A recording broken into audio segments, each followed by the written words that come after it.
Let's vibe, let's roll, let's get it. Whoa, shawty showing out, throwing on the dance floor. Fashion killer, huh? You don't give a fuck what a nigga gotta say or a bitch. What?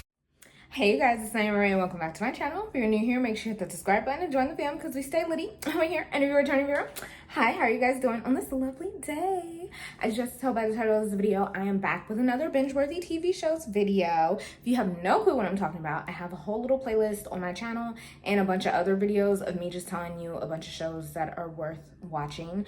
They kind of go by year, so some are probably older and they might not be on the streaming services anymore, but this one is going to be for the shows that I have binge watched in the first half of 2024. We will do the second half at the end of the year. If you guys haven't seen them, I will link the playlist down below because let me tell y'all something. Your girl is an average binge watcher, okay? I am an avid binge watcher, okay? I love me a good show. I love me a good show. Now I love me a good book too, but I love me a good show, and once I find one, I tend to get through it really quickly. So if you're like me and you're always looking for something to watch or something to just put on in the background, whatever the case may be, I got you. You are in the right place, right time, you know what I'm saying? I will link the playlist down below so you guys can see the other ones in case you might have missed a couple shows or whatever.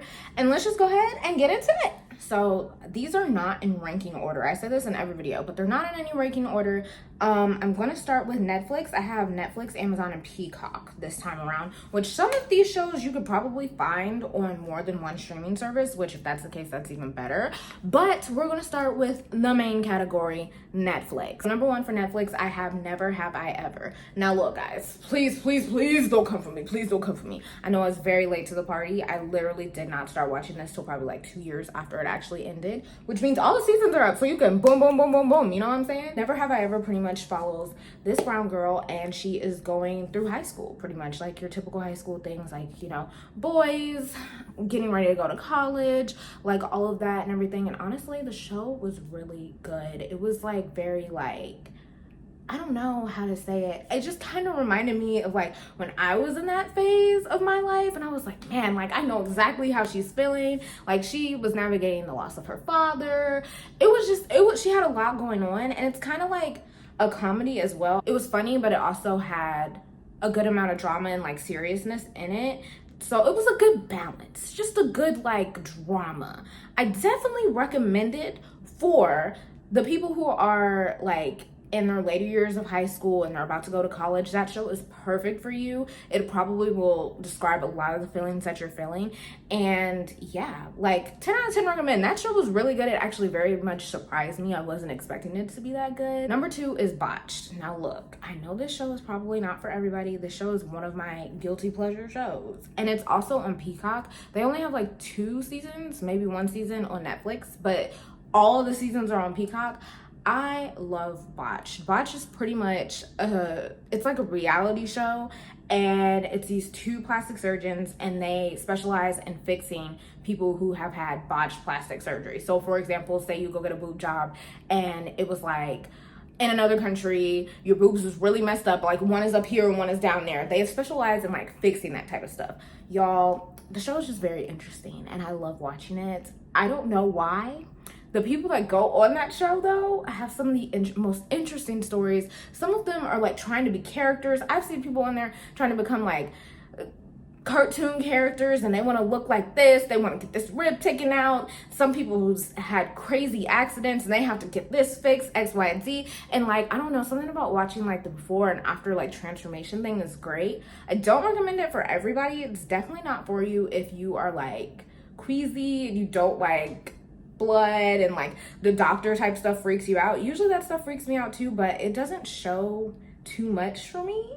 However, I definitely want to give that warning, like it's not for everybody. And it's also great background noise if you're just looking for something to put on in the background, because you can listen to it without actually watching it and you can still get the gist of like, wait, they said they did what with who with when? Now I gotta look up and see what they look like. So yeah, it's a very good show. 10 out of 10 recommend. Like I said, it's definitely not for everybody. Please like watch a trailer or something and decide if that's something that you want to watch. Anyways, moving forward to number Tress, you know what I'm saying? Number 3 is My Life with the Walter Boys. Okay, I remember when this came out, it was everywhere. Everybody was talking about it because nobody knew how to feel about it. I am one of those people. I don't know how to feel about it. It wasn't terrible, and I think it has potential to be good. Like, the storyline was there. I just don't know if the acting was there. Like, they wasn't acting like how they needed to act, you know what I'm saying? But pretty much, it follows this girl whose name, what is the main character's name? I do not remember her name, but we're just gonna call her the girl. Well, it follows this girl, and she lives, I think, in New York at first. And her parents get in an accident, and she ends up moving with her mom's, like, best friend, which is also her godmom. But the mom's best friend has, like, I think, like, 8 sons. Like, all of them are boys, and they have one girl, and the girl is, like, significantly younger than her. She moves in with them, and she ends up kind of, like, crushing on 2 of them. She ends up dating one of them. However, the crush was still lingering for the other one, you know what I'm saying? Mind you, they are all under the same roof. It was very much giving romance novel put into TV show form.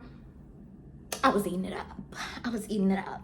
The acting is a little cringe. It's a little cringy, but I think it has potential. But I will let you guys know that if you're a romance book girly and you like a good love triangle, a good best friends to lovers situation, this show is definitely for you. You know what I'm saying? It's definitely for you. Because I was eating it up, okay? I was eating it up. And then the ending, they better get renewed for another season, because I need answers. Okay, I need answers. So, with all that being said, make sure you guys check that out, especially if you're a romance novel girly like me. You know what I'm saying? Moving on to number 4. Fool Me Once. Y'all. I actually saw a trailer for this on TikTok. And it was actually like a skit. It wasn't even an actual trailer. It was like a skit. And that's what made me watch the show. Pretty much, it's about this lady. Her name is Maya. And she sees her dead husband on a nanny cam. And she's confused because she's like, oh my gosh, like, I thought he was dead. Like, what's happening? So, of course, you know, she starts looking into it and investigating or whatever. And I think she used to be, I think it was the Air Force. So she used to be Air Force. So, you know, she knows some things, you know, she knows some things. So she starts looking into it. She's trying to figure out, she's asking people like, oh my gosh, like I saw him on the camera. Like I know what I saw, blah, blah, blah. And the nanny who she tried showing the nanny cam to had like destroyed it on purpose and was like avoiding her and trying to stay away from her. And y'all, look, honestly, the premise of it is that she saw her dead husband on a nanny cam and she was trying to figure out pretty much if she was crazy and losing her mind or if it was real. But when I tell you, once she starts like looking into it and digging into it and trying to figure out like somebody setting her up, did somebody like play her, like what is going on, it gets crazy. The show has a huge plot twist in it. A huge plot twist, but it's so good. And honestly, you have to watch it. Like, you have to watch it in order, like, for me to explain it. I feel like what I just said is, like, the basis of it. This is definitely not for everybody. It kind of gives off, like, a thriller-ish type vibe. Thriller, action, mystery type vibe.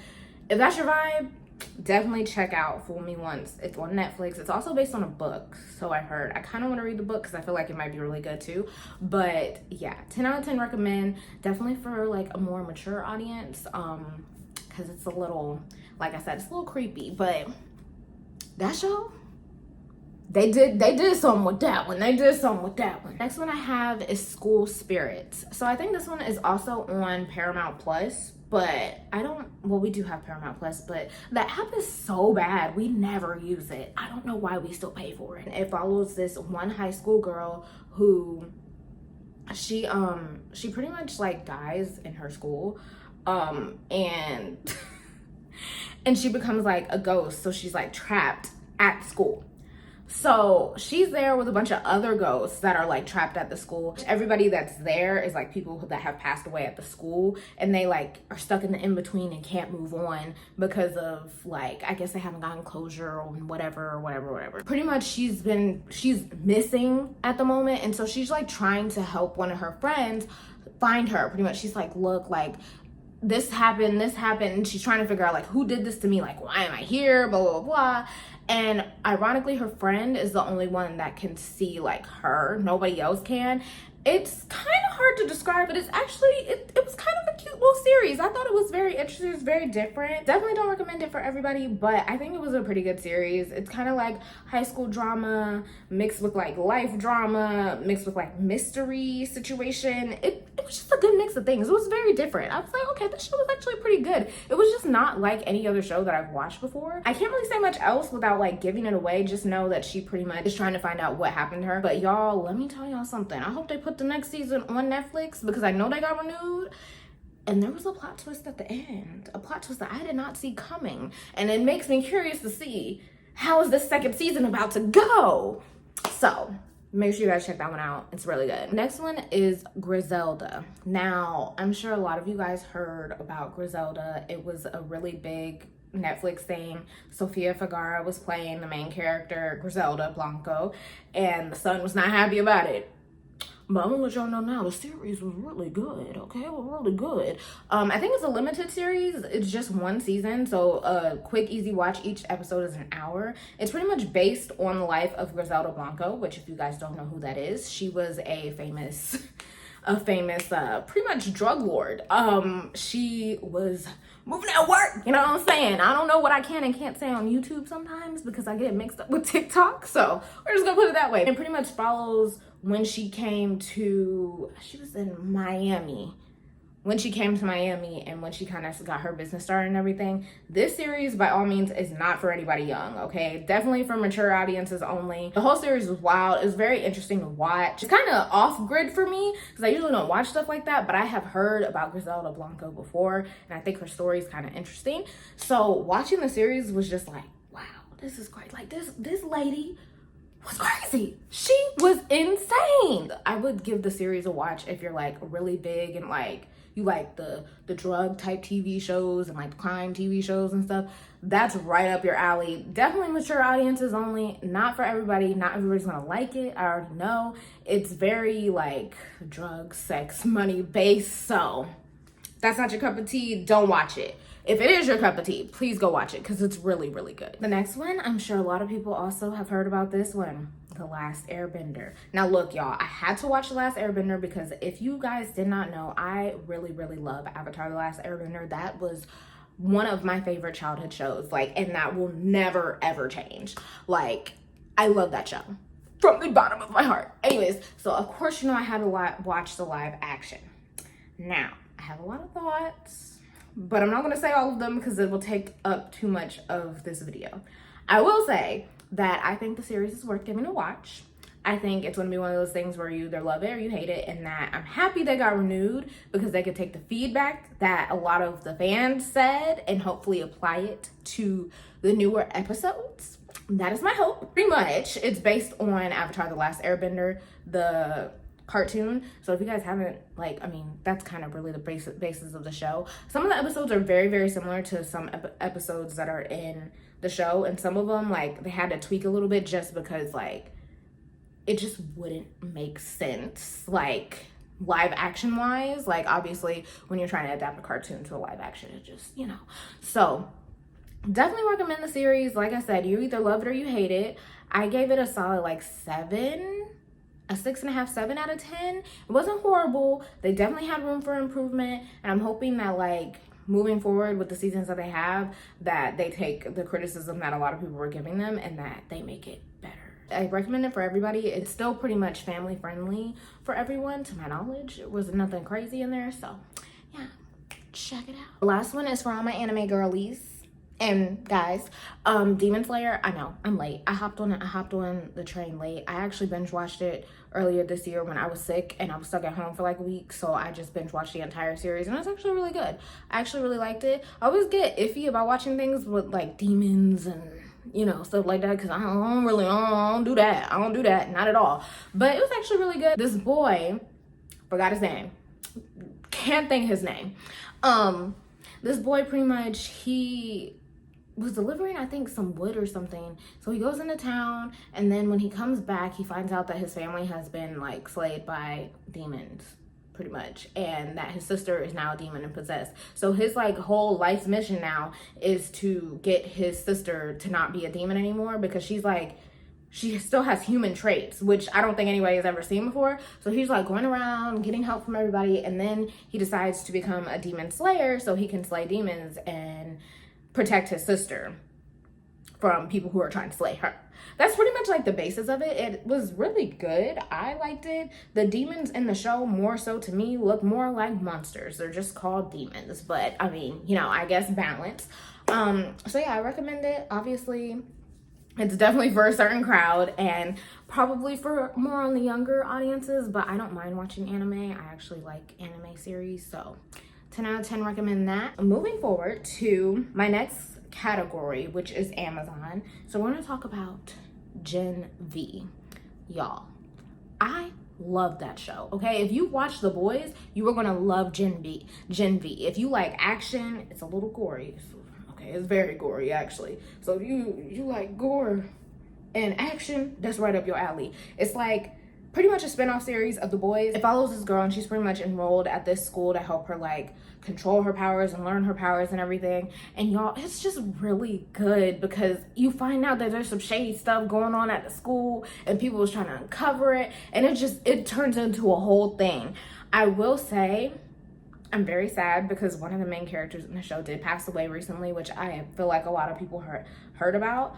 I'm curious to see how they're gonna like write around like his character and everything, because he was like a main character, and I know they're not gonna recast him. Like they just can't. I know they can't recast him. I was so sad when I heard about it.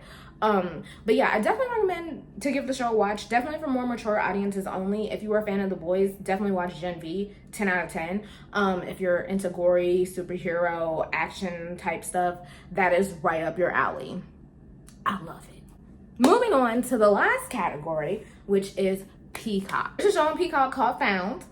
I think it comes on like ABC. It kind of reminds me of one of those like criminal like type shows. So like if you like Criminal Minds, Law and Order, like something that pretty much has the same like setup every show. That's pretty much what the show is about. It follows this lady. She was kidnapped as a kid, but she escaped. So now her whole thing, she's like a private investigator and she helps find lost kids that like pretty much seep through the cracks. So just don't get the Amber Alert, don't get like the attention or whatever, or like, you know, drug addicts, stuff like that. That's the types of cases that she specializes in, because she was a Black girl who went missing. She felt like people didn't do that much to help find her and she had to escape and help herself. So she has like a crew of people, and it's like all of them, and all of them kind of have like their own stories as to why they work with her and why they work for her. One guy, I don't really know what his situation is, but he doesn't leave the house. The other lady, she lost her son at a bus stop. Like he just went missing, doesn't know what happened to him. The other guy, they didn't even really get into his story, but I know it must have been bad because they didn't talk about it. And every time like it's kind of started to come up, he would just be like, no. So I was like, okay, cool. But it was actually very interesting because the plot twist of the whole thing is that she was holding the guy who kidnapped her captive. That is not a spoiler, by the way, because that's what makes a show so different. So she's been holding him captive and nobody knows about it, right? And what made me want to watch the show is because I saw a trailer on TikTok.